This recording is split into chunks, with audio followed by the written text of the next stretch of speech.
అఖ్తర్ ఇచ్చిన నివేదికలో ఉన్న లోపాలను సవరించి అన్ని కులాలకు రిజర్వేషన్ అందేలా చూడాలి.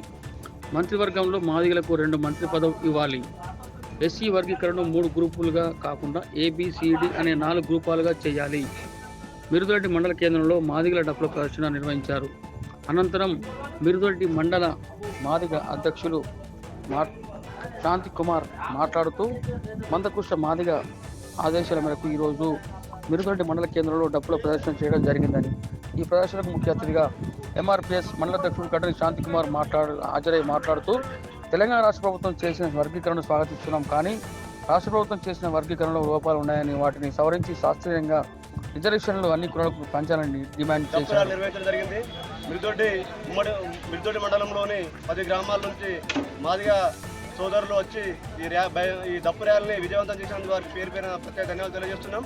అదేవిధంగా వర్గీకరణ విషయంలో ఇప్పుడైతే రాష్ట్ర ప్రభుత్వం ఎలాంటి హామీ ఇచ్చిందో 9% కాకుండా 11% వచ్చే విధంగా చేయాలని మేము చెప్తూ, దాంతో కాకుండా ఏబీసీ 3 గ్రూపులు కాకుండా ఏబిసిడి 4 గ్రూపులుగా చేయాలనే ఆలోచన మందకృష్ణ మాదిగ గారు. కాబట్టి ఖచ్చితంగా ఏబిసిడి వర్గీకరణ ఇంతకుముందు ఏ విధంగా ఏబిసిడి వర్గీకరణ ఉందో ఏబిసిడి వర్గీకరణ అమలు చేయాలని కోరుకుంటున్నాం.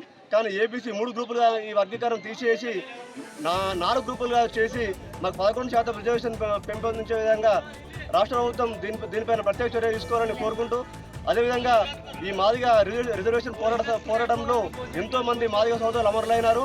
వారికి మా తరఫున ప్రత్యేక కృతజ్ఞతలు. ఇంతటి ఉపేత్రం లేపిన మందకృష్ణ మాదిగ గారికి మరొకసారి ప్రత్యేక ధన్యవాదాలు తెలియజేస్తున్నాం. జై మాదిగ.